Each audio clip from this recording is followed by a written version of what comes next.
বোঝার, সেটা হচ্ছে যে আমরা শেখ হাসিনার শাসনামলে একটা পর্যায়ে এসে দেখলাম যে রাজনীতিটা আসলে অনুপস্থিত।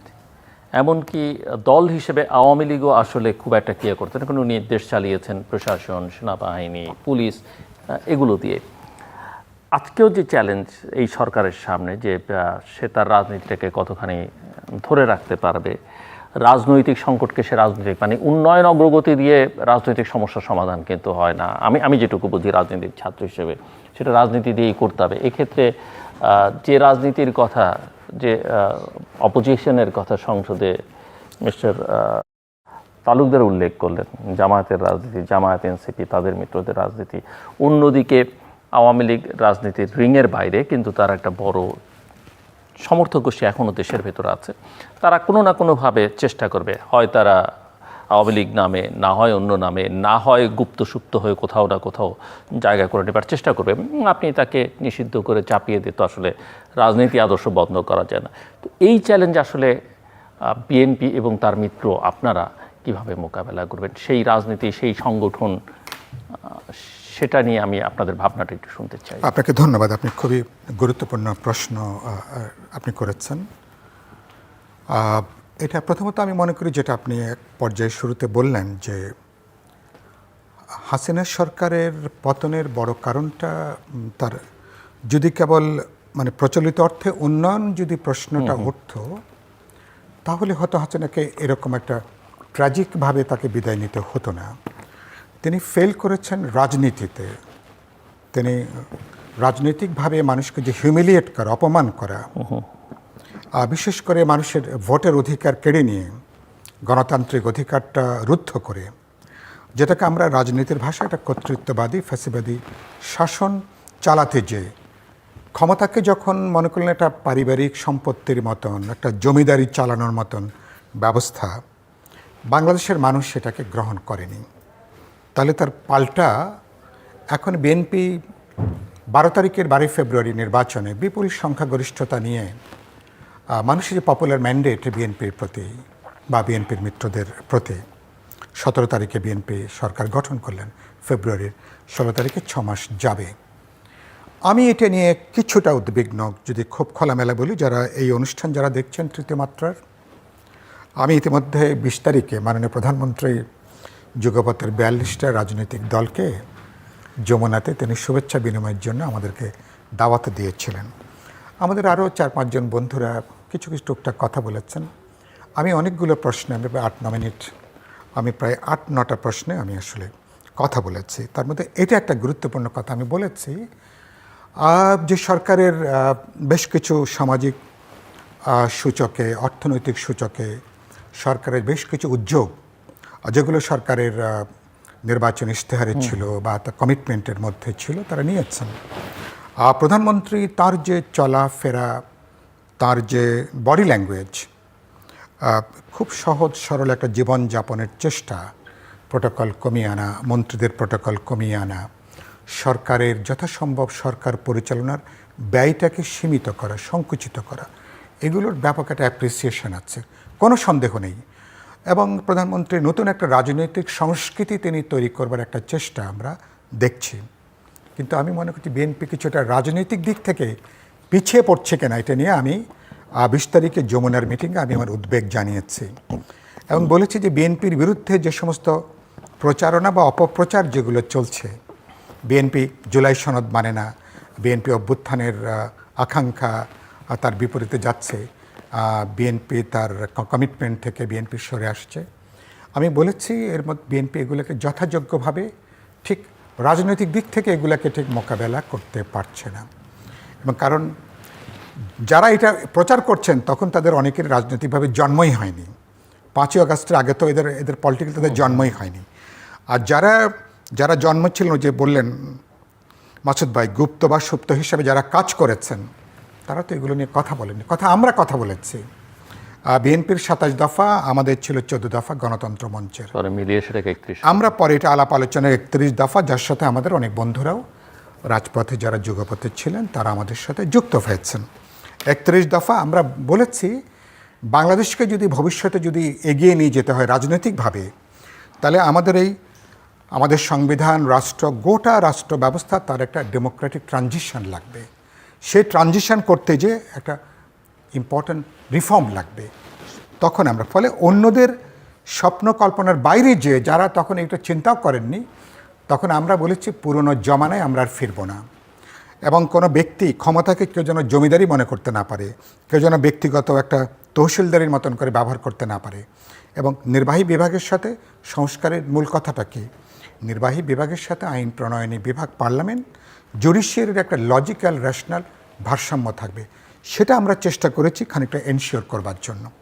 বিএনপি গত 2 বছরে বিশেষ করে, এমনকি সরকার গঠনের পরেও যে অপপ্রচারগুলো বিএনপির বিরুদ্ধে, বিএনপি যথাযোগ্য ঠিক রাজনৈতিক দিক থেকে ঠিক উত্তরটা করতে পারছে না। একটা সুযোগ বিএনপি নষ্ট করেছে বলে আমি মনে করি। বিএনপির সঙ্গে এই প্রশ্নে আমাদের কিছু দ্বিমত। আমি মনে করি যে গণভোটের প্রশ্নে, যেটাকে বিএনপি সবচেয়ে বেশি অভিযুক্ত করা হচ্ছে, গণভোট নিয়ে আমাদের আপত্তি ছিল, প্রশ্নগুলো নিয়ে আমাদের আপত্তি ছিল। কিন্তু যখন শেষ পর্যন্ত যে কোনো কারণেই হোক, যখন আমরা গ্রহণ করলাম, যখন আমরা আমরা ক্যাম্পেইন করলাম, বিএনপি যখন ক্যাম্পেইন করলাম, জনাব তারেক রহমান আমার ঢাকা 12-তে, তিনি আমার এই নির্বাচনী জনসভাতে 8ই ফেব্রুয়ারিতে সন্ধ্যাবেলা এই যে আমাদের এখানে পলিটেকনিক স্কুলে যে বড় মাঠে তিনি যখন এলেন, সেখানেও তিনি ভোটের পক্ষে তিনি কথাটা বললেন। ফলে মানুষ যখন রায় দিল, 5 কোটি মানুষ বা 69% মানুষ, আমি মনে করি এটা একটা অর্জন ছিল। কারণ যে পার্লামেন্টে বিএনপির এখন প্রায় 248 জন সম্ভবত এখন সদস্য, নারী সদস্য সহ, এবং বিএনপির 8টা-9টা গুরুত্বপূর্ণ প্রশ্নে নোট অফ ডিসেন্ট থাকার পরে, দুটো ইম্পর্ট্যান্ট একটা গ্যারান্টি ক্লজের মতন অবস্থা থাকার পরে, এই পার্লামেন্ট যদি গণভোটের রায় অনুসারে যদি সংবিধান সংস্কার পরিষদ হিসেবে কাজ করত, তাহলে একই জিনিস হতো। আজকে সংবিধান সংশোধন কমিটি করে বিএনপি অষ্টাদশ সংশোধনী যে প্রস্তুতিটা গ্রহণ করছেন, আগামী সেপ্টেম্বর আশা করি তারা যে বিলগুলো উত্থাপন করবেন, একই জিনিস বিএনপি করত ওই সংবিধান সংস্কার পরিষদের ভেতরে। সম্ভবত বিএনপি ঝুঁকিটা নিতে চায়নি। আমি মনে করি রাজনৈতিক দল হিসাবে একটা ড্যাম মেজরিটি নিয়ে, যাদের একটা বিপুল জনপ্রিয়তা, বিপুল সংখ্যাগরিষ্ঠতা, এইটুকু ঝুঁকি নেওয়া দরকার ছিল। এটাকে বিএনপির বিরুদ্ধে, বিএনপি সংস্কারের বিরুদ্ধে এরকম একটা অপপ্রচারের জায়গাটা কিছুটা তৈরি করা হয়েছে। এখন এর একটা বিএনপির জন্য ফেরার জায়গাটা, এখন তো ওটার আর সুযোগটা নাই। কিন্তু যেটা আছে, জুলাই সনদে বিএনপি যে বলছেন অক্ষর অক্ষর তারা বাস্তবায়ন করবেন, আমরা দেশবাসী সবাই এখন অপেক্ষা করবে, সংবিধান সংশোধনী কমিটি আলোচনা করবে এবং তারা এটাকে অষ্টাদশ সংশোধনের বিল আকারে যখন যারা উত্থাপন করবেন, প্রত্যেকটা সনদের বিএনপি যেগুলোতে একমত হয়েছেন, বা আমাদের বন্ধুরা অনেকে আমরা একমত হয়েছি, বিএনপির বাইরেও কিছু প্রশ্ন আমি দেখছি তাদের নির্বাচন ইশতেহারে আরও কিছু প্রশ্ন তারা যুক্ত করতে পারেন। আমি মনে করি এটা যদি তারা আগামী পার্লামেন্টে যদি উত্থাপন করেন, তখন এখন যারা বিএনপিকে যারা রাজনৈতিকভাবে অভিযুক্ত করছেন, সেই জায়গায় তখন তাদের এই অভিযোগ করার যে রাজনৈতিক পুঁজি, যেটা রসদটা কিন্তু শেষ হয়ে যাবে আর কি। তো বিএনপির এই জায়গাটা একটু বিবেচনার মধ্যে রাখা। আর আমি 20 তারিখে বলেছিলাম যমুনাতে যে আমি দেশব্যাপী সরকারকে দেখছি, কিন্তু আমি তো একটা রাজনৈতিক দল হিসেবে আমি তো বিএনপিকে দেখছি না। আমি বলেছিলাম মাঠটা কি আপনারা জামাতার এনসিপির জন্য মাঠটা কি আপনারা ছেড়ে দিলেন কিনা? মাননীয় প্রধানমন্ত্রী বললেন, সাইফুল ভাই এটা হবে কেন? আমি বললাম আমি দেখছি না। যেটা আমি পরের দিন, যেটা 4 তারিখে 4 আগস্টে বিএনপির উদ্যোগে যে জুলাই অভ্যুত্থান বার্ষিকী উপলক্ষে যে আলোচনা, সেখানেও কথাটা আমি আবার উল্লেখ করেছি। কারণ আমাদের রাষ্ট্র রাজনীতিতে কেবলমাত্র সরকার দিয়ে দেশ চালানো যাবে না। সরকার নিশ্চয়ই সবচেয়ে গুরুত্বপূর্ণ, তারা তো লিড করবেন সকল ব্যাপারে, কিন্তু পাশাপাশি সামাজিকভাবে, রাজনৈতিকভাবে, সোশ্যালি, কালচারালি আপনাকে রাজপথে আপনাকে সক্রিয় থাকা দরকার। মানুষের সঙ্গে যে অর্গানিক রিলেশনশিপ, একদিকে সরকার, একটা রাজনৈতিক দল যত ক্লোজলি মিশতে পারবে, প্রতিটা ব্যক্তির কাছে পৌঁছতে পারবে, সরকারের পক্ষে অনেক সময় সেটা সম্ভব নাও হতে পারে। এই জায়গাটা আমার মনে হচ্ছে যে বিএনপি এখন আপ টু দ্য মার্ক করছে না। আর গুরুত্বপূর্ণ যেটা বলে শেষ করি, বিএনপির যুগপথের শরিক যারা, সবচেয়ে গুরুত্বপূর্ণ সময়ে যে 42টা দল এবং যাদেরকে ঐক্যবদ্ধ করবার ক্ষেত্রে আমার বন্ধুদের সাথে, যেখানে আমাকেও একটা গুরুত্বপূর্ণ ভূমিকা পালন করতে হয়েছে সবচেয়ে দুর্যোগে, সবচেয়ে কঠিন বিপদের সময়, গত 5 মাস 6 মাসে বা 20 জুলাইয়ের আগে এই রাজনৈতিক দলগুলোর সাথে বিএনপির এক ধরনের মনস্তাত্ত্বিক দূরত্ব তৈরি হয়েছে।